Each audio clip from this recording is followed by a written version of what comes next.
26 जून हा जागतिक अंमली पदार्थ विरोधी दिवस आहे आणि दुर्दैवानं हा व्यसन जे आहे अंमली पदार्थांचं हे जळगाव शहर असेल, महाराष्ट्र असेल किंवा या पूर्ण मर्यादित नाही तर हा पूर्ण देशाचा आणि जगाचा विषय झालेला आहे. आणि तंबाखूजन्य पदार्थ हे गेटवे आहेत. अंमली पदार्थांचा गेटवे म्हणजे सुरुवात तिथून होते.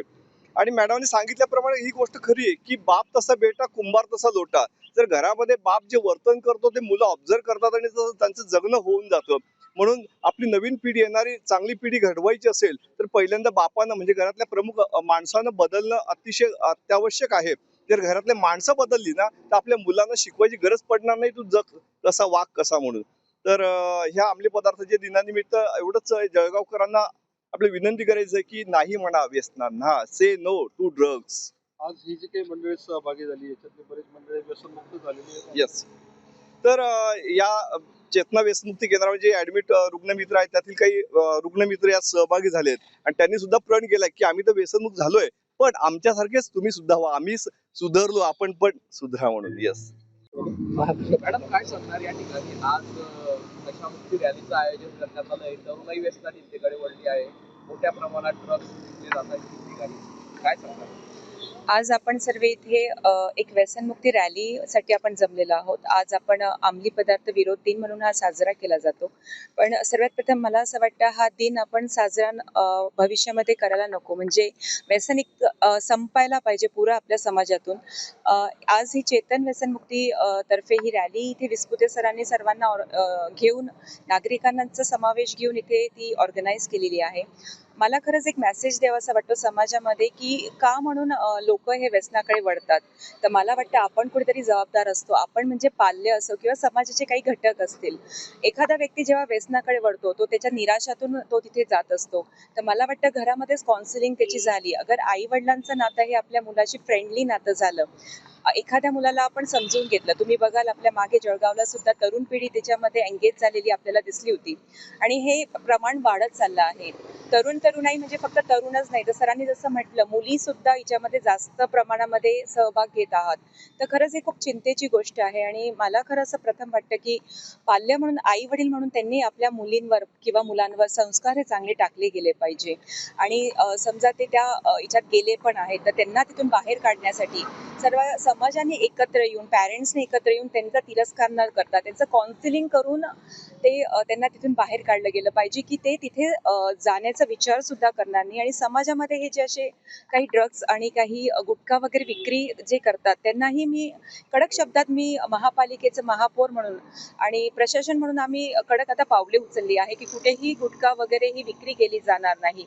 जे ड्रग्स इथे सप्लाय करतात त्यांच्यावर आम्ही कारवाई करत आहोत. तर पण मला असं वाटतं प्रशासन आणि महापौर म्हणून माझं एकट्याने केलेलं हे होणार नाहीये. तर असे जेव्हा विस्पुते सरांसारखं चेतन व्यसनमुक्ती केंद्र आहे, सर आहेत किंवा जळगावचे नागरिक आहे हे सर्व एकत्र येतील आणि समाज सर्व एकत्र येऊन उभा राहील तेव्हाच आपण व्यसनाला इथून मुक्त करू शकतो. आणि ही जी तरुण पिढी आहे आपल्या भविष्याचं हे फ्युचर आहे. म्हणजे पिलर्स आपले ही तरुण पिढी देशाचं आहे आणि तेच ह्या अगर व्यसनामध्ये कुठेतरी हरवून चालले आहे तर हे खूपच आपला मोठा एक लॉस आहे. त्यामुळे त्यांना तिथून बाहेर काढण्यासाठी वेगवेगळ्या ऍक्टिव्हिटीजमध्ये त्यांना आपल्याला इन्व्हॉल्व्ह करावं लागेल. काही स्पोर्ट्स असतील, काही अभ्यासाचे असतील, त्यांना जे आवडतं ते करू द्या. पण त्यांच्यासोबत एक मैत्रीचं नातं बनवा की ते मुलं तिच्यात न घुसता दुसरा मार्ग काढतील, काहीतरी आपलं जीवन चांगलं बनवतील.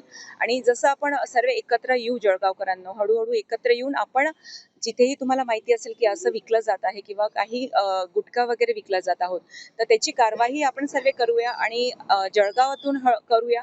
देशातून हळूहळू सर्वीकडनं व्यसन कसं कमी करता येईल आणि मुक्त जळगावचं स्वप्न आपण सर्व बघूया.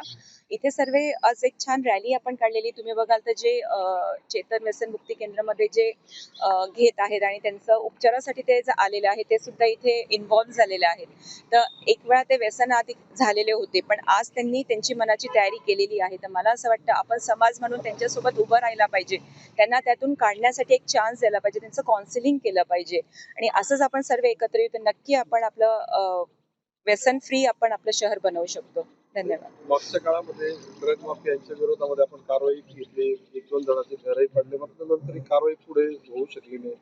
अजूनही अनेक ड्रग माफिया आहेत, त्यांच्यावरती कारवाई होणार आहे? नाही, जसं आपण मागे जी कारवाई केली होती तिच्यामध्ये काही लोकांचे अजून आपण घर आयडेंटिफाय केले अतिक्रमणही.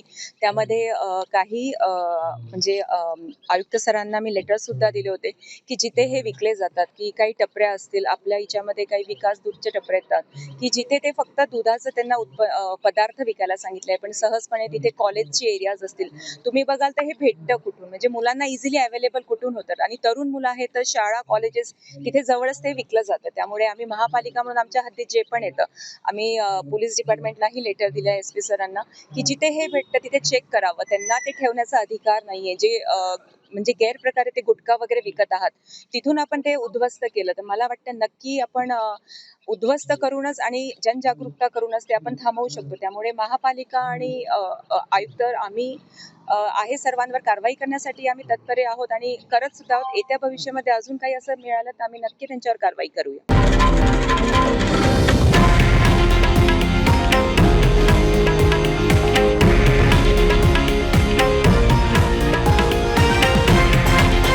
हे आहे देशातील नंबर 1 न्यूज नेटवर्क आणि आपण पाहत आहात TV9 मराठी, एकमेव.